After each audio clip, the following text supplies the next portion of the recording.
2026 के अंदर एक आदमी के ज़िम्मे कितनी ज़कात बनती है?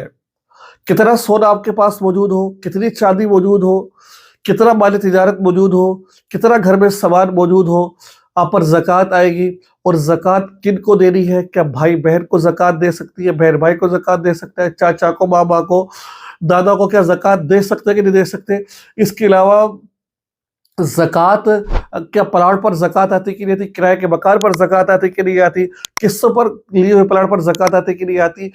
ये सारे के सारे सवालों का जवाब आपको सिर्फ एक वीडियो में मिलेगा। अस्सलाम वालेकुम वरहमतुल्लाहि वबरकातुहू। मेरा नाम है मौलाना मसूद और आज हम बात करेंगे ज़कात के मौजू पर। और बड़े तहकीक के साथ मैं ये मसाइल बयान कर रहा हूँ और काफ़ी सालों से अल्हम्दुलिल्लाह तजर्बे के बाद और तहकीक के बाद इन मसाइल को आपकी खिदमत में पेश कर रहे हैं। 2026 चल रहा है और 2026 जनवरी में मैं वीडियो बना रहा हूँ। तो आप सबसे पहले ये बात समझिए कि आज के रेट के मुताबिक जो 52 तोला चांदी है वो तकरीबन 5,14,852 रुपए की 52 तोला चांदी बनती है। क्योंकि 52.5 तोला चांदी का एतबार किया गया है तो आप इसको लगा लीजिए तकरीबन 5,20,000 रुपये इसका लगा, कम पेश 5,20,000 रुपये लगा लीजिए। आपने 5,20,000 की रकम को ज़हन में रखना है। आपको मसला समझ आ जाएगा, कुर्बानी का मसला समझ आ जाएगा, ज़कात का मसला समझ आ जाएगा और सदक़ातुल फ़ितर का मसला समझ आ जाएगा। पहले हम बात करते हैं ज़कात किस पर आएगी, ठीक है? हम पहले इस पर बात करते हैं। देखिए, जिसके पास सोना है, सोने की मिक़दार कितनी है? 52.5 तोला। चांदी की मिक़दार कितनी है? 52.5 तोला।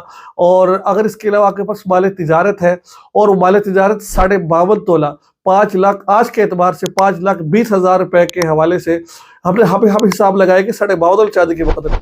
अगर 52.5 तोला चांदी की मक़दार माल तिजारत मौजूद है, ज़कात आएगी। अगर आपके पास पैसे पड़े हुए हैं, ठीक है, और उनकी कीमत 52.5 तोला चांदी के मुकद्दर है और उनको साल गुजर के, याद रखिए ज़कात के लिए साल का गुजरना शर्त है, सदक़ातुल फ़ितर के लिए और कुर्बानी के लिए साल का गुजरना शर्त नहीं है। और याद रखिए, ये भी बात ज़हन में रखिए कि आप सदक़ातुल फ़ितर के लिए घर में ज़रूरत से ज़ायद सामान पड़ा उसका एतबार किया जाता है और ज़कात के अंदर सिर्फ 4 चीज़ों का एतबार किया जाता है। सोना, चांदी, माल तिजारत और जो पैसे, नकदी पैसे, उनका एतबार किया जाता है। अब ये बात ज़हन में रखिए कि अगर कोई शख्स के पास सोना भी कम है, चांदी भी कम है, पैसे भी कम है, इन सबको मिलाया जाएगा। इन सबको मिलाकर फिर हम 52.5 तोला चांदी के पलड़े पर रखेंगे कि भाई ये सारी की सारी कीमतों को मिलाकर क्या 52.5 तोला चांदी की मक़दर पहुँच जाती है पैसे। जैसे मैंने आपको बताया कि आज के मुताबिक कमोपेश 5,20,000 रुपए के हवाले से देखा जाए तो सारी कीमत सारे के सारे सबको मिलाया क्या 52.5 तोला चांदी यानी कि 5,20,000 रुपए के इवज़ इसको पहुँच चुका है। अगर पहुँच चुका है तो ज़कात आएगी, अगर नहीं पहुँचा तो ज़कात नहीं आएगी। अब ये बात आपने समझ ली। अब क्या प्लाट पर ज़कात है?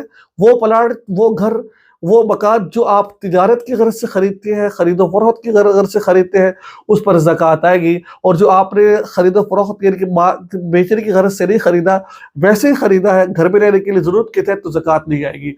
इस तरीके से जो किस्तों पर प्लाट लिया जाता है, ज़ाहिर बात है, जो किस्तों पर अगर आपने प्लाट इसलिए लिए ताकि इसको आगे बेचेंगे महंगे दामों में, यानी कि महंगा होगा तो बेच देंगे, उस पर ज़कात आएगी। जितने पैसे आपने दे दिए हैं उसको उसका एतबार किया जाएगा, जितने आपके बाकी है उसको यूँ समझा जाएगा जैसे आपने कर्ज देना है, उनको साइड पर करके जितने दे दिए हैं उनको और पैसों से मिलाकर फिर आपको ज़कात का 2.5% आपको देना पड़ेगा। इस तरीके से आप देखें कि किराए के जो मकान दिया होता है उस पर भी ज़कात नहीं आती, लेकिन उस सूरत में ज़कात आती है कि जब उसका किराया इतना आए कि वो 52.5 तोला यानी कि 5,20,000 के मुकद्दर पहुंच जाए आज के मुताबिक, तो ज़कात उस पर आएगी। इसके अलावा ज़कात उस पर नहीं आएगी। तो मुझे उम्मीद है कि ये हवाले से बात समझ आ गया हो कि ज़कात किस पर आती है, कितनी मिकदार पैसे होने चाहिए और क्या कुछ है। ये सारी चीज़ें आपको समझ आ गई होगी। अब ज़कात के हवाले से ये बात में समझ लीजिए कि ज़कात जो है वो हम किसको देंगे, ये तो बात समझ आ गई आपको, इतने होगा। याद रखिए, ज़कात में साल गुजरना शर्त है। अगर आपके पास घर में आपके पास दुकान में सामान पड़ा हुआ है जिसकी कीमत 5,20,000 के बराबर है तो ज़कात आएगी, अगर नहीं है तो ज़कात नहीं आएगी। अब ज़कात का जो एतबार किया जाता है, जब आप पर ज़कात फ़र्ज़ उस वक़्त से आपका एतबार किया जाता है। मिसाल के तौर पर मैं शौबान के महीने में वीडियो बना रहा हूँ, आज शौबान का महीना है, अगले शौबान के महीने जब होगा تو آپ کے پاس اب تو 6 لاکھ تھے، اگلے شمار میں اللہ نے 20 لاکھ دے دیے، اب 20 لاکھ کے اعتبار سے آپ کو زکوٰۃ دینی پڑے گی۔ اگر آپ کو بات سمجھ رہے ہیں تو مجھ سے رابطہ کر میں آپ کو مسئلہ بھی سمجھا دوں گا انشاءاللہ، مجھ سے رابطہ کر سکتے ہیں، میں پراپر آپ کو گائیڈ کر دوں گا انشاءاللہ ہر اعتبار سے، ٹھیک ہے؟ مجھ سے رابطہ کر کے میں آپ کو بتا دوں گا میں زکوٰۃ کیسے آپ نے نکالنی ہے، ٹھیک ہے؟ تو اس یہ آپ نے بات سمجھ لی ہے، ٹھیک ہے؟ تو زکوٰۃ کے حوالے سے اکثر ہم نے دیکھا ہے کہ لوگ رمضان میں زکوٰۃ نکالتے ہیں۔ بھائی رمضان میں زکوٰۃ ضروری نہیں ہے، ہاں سال رمضان میں پورا ہو رہا ہے تو ٹھیک ہے، اگر سال آپ کا جس مہینے پورا ہو رہا ہے آپ کو اس مہینے کے اعتبار سے زکوٰۃ دینی پڑے گی، اگر آپ کا مہینہ پورا نہیں ہو رہا تو پھر آپ اس مہینے زکوٰۃ نہیں دیں گے۔ تو یہ آپ کو بات سمجھ آئی ہوگی۔ اب مسئلہ رہا زکوٰۃ کا، دیکھیں ایک ہوتا ہے صدقہ نفلی، ایک ہوتا ہے صدقہ واجبی۔ صدقہ واجبی کے اندر مثال کے طور پر صدقہ واجبی کون سا ہوتا ہے؟ صدقہ واجبی یہ ہوتا ہے کہ آپ کیا کہتے ہیں اس کا، جیسے زکوٰۃ ہوگی، صدقۃ الفطر ہو گیا، یہ صدقہ واجبی ہے، ٹھیک ہے؟ تو یہ آپ جو صدقہ واجبی ہے تو آپ یہ ہر کسی کو نہیں دے سکتے آپ، ٹھیک ہے؟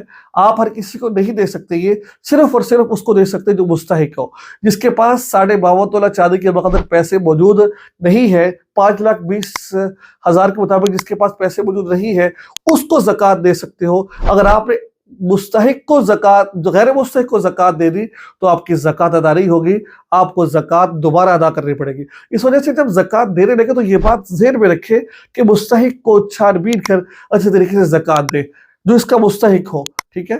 تو آپ اس کو زکوٰۃ دیجیے گا۔ ہر کسی کو زکوٰۃ کے پیسے، ہر کسی کو صدقۃ الفطر کے پیسے نہیں دے سکتے۔ ہر نفلی صدقہ ہے ہم کسی کو بھی دے سکتے ہیں، لیکن زکوٰۃ کے پیسے ہر کسی کو نہیں دے سکتے۔ اسی طریقے سے اگر کوئی بھائی اپنی بہن کو زکوٰۃ دینا چاہے تو دے سکتا ہے۔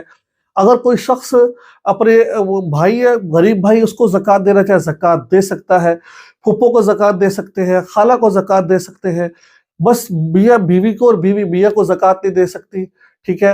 بیٹا اپنی ماں کو زکوٰۃ نہیں دے سکتا، باپ کو زکوٰۃ نہیں دے سکتا۔ اسی طریقے سے زکوٰۃ کے حوالے سے دیکھا جائے تو آپ جو ماں کی طرف سے اور باپ کی طرف سے زکوٰۃ نہیں دے سکتے، نہ ماں باپ اولاد کو، نہ اولاد ماں باپ کو۔ اس طریقے سے اوپر کی طرف چلے جائیں، دادا دادی کو نہیں دے سکتے، نیچے چلے جائیں پوتا نواسی کو زکوٰۃ نہیں دے سکتے۔ اس طریقے سے زکوٰۃ کے حوالے سے دیکھا جائے تو آپ صرف اور صرف زکوٰۃ جو سید کو زکوٰۃ نہیں دے سکتے، ہاشمی کو زکوٰۃ نہیں دے سکتے، تو ان صورتوں میں آپ زکوٰۃ ان کو نہیں دے سکتے، زکوٰۃ صرف مستحق کو دے سکتے ہیں۔ اب زکوٰۃ کے وہ مستحق جو ہے وہ کتنے لوگ ہیں، اس پر میں نے پراپر ایک ویڈیو بنا رکھی ہے، اگر میں یہاں بیان کروں گا تو ویڈیو بہت لمبی ہو جائے گی۔ اگر آپ وہ ویڈیو دیکھنا چاہتے ہیں تو میں اس کا لنک ڈسکرپشن میں دے دوں گا۔ زکوٰۃ کے جو مصارف ہیں جن کو زکوٰۃ دے سکتے ہیں، آپ جائیے اور وہاں جا کر اس ویڈیو کو دیکھیے کہ کن کن کو ہم زکوٰۃ دے سکتے ہیں اور کن کن کو زکوٰۃ ہم نہیں دے سکتے ہیں۔ تو مجھے اجازت دیجیے، زکوٰۃ کے حوالے سے مجھے امید ہے کہ آپ کو تمام کے تمام باتیں سمجھ آ گئی ہوگی، تمام کی تمام چیزیں سمجھ آ گئی ہوگی۔ دعا ہے اللہ تعالیٰ ہم سب کو عمل کی توفیق عطا فرمائے، اللہ تعالیٰ ہم سب کو راہ راست پر چلائے۔ السلام علیکم ورحمۃ اللہ وبرکاتہ۔